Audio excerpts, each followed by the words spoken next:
It's the final Grand Slam of the year, the US Open, and ATP World Tour Uncovered's Justin Gimelstob sat down with the legendary Pete Sampras to get the inside track on just what to expect.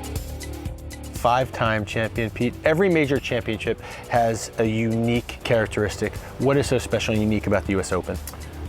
New York City, the crowd, the energy. It's a tough major to win. I just felt anxiety there, just being an American, and just the energy of the place. I mean, you play at night there, you just feel all the fans, they're very passionate about tennis.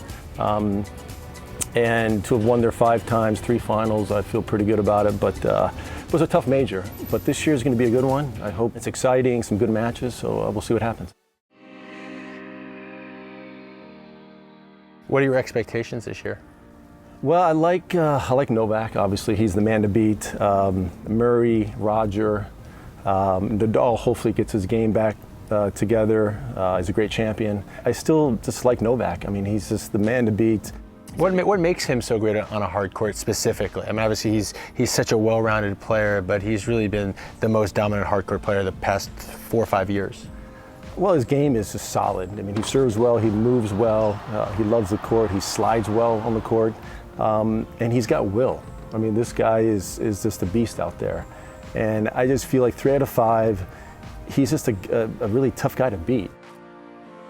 Murray and Novak seem to have a budding rivalry. Murray now finally just beat Djokovic after Djokovic beat him 9 times in a row, and he's won at the US Open as well, so he has to be considered a strong favorite. I like Andy. I mean, Andy's he's in great shape. He's a great competitor. He's got will. He loves the court. He's going to be right there. I mean, when you look at Novak and Murray, I mean, these guys are just like animals. I mean, they just really are just strong competitors with strong will. But let's not forget Roger Federer, okay? This guy's won it 5 times. He's won 17 majors. You've been very bullish on the fact that you still believe Roger is still viable to win a major championship. I think he can. I mean, he's gotten to the Wimbledon final this year. He's still in great shape. He's competitive. He moves well. He hits the ball great. And he wants it. And he's 34. He's going to have that crowd behind him. And he's a great champion. And he's won there 5 times. I mean, so why wouldn't you do it? Which player would have more to prove?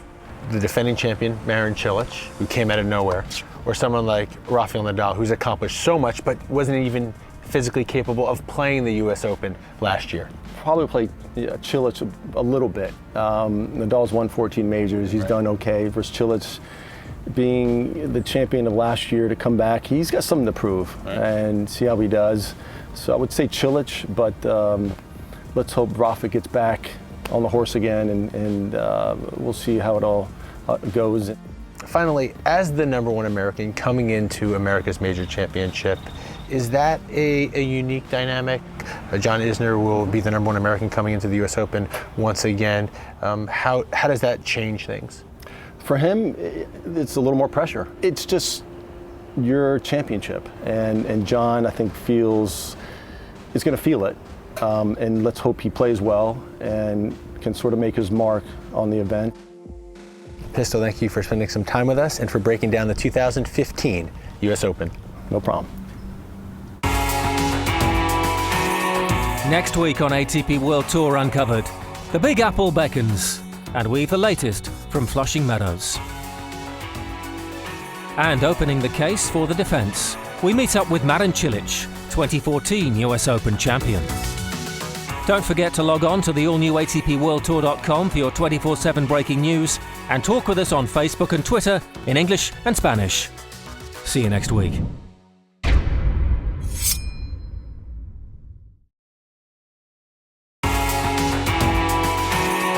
Next week on ATP World Tour Uncovered, the Big Apple beckons, and we've the latest from Flushing Meadows.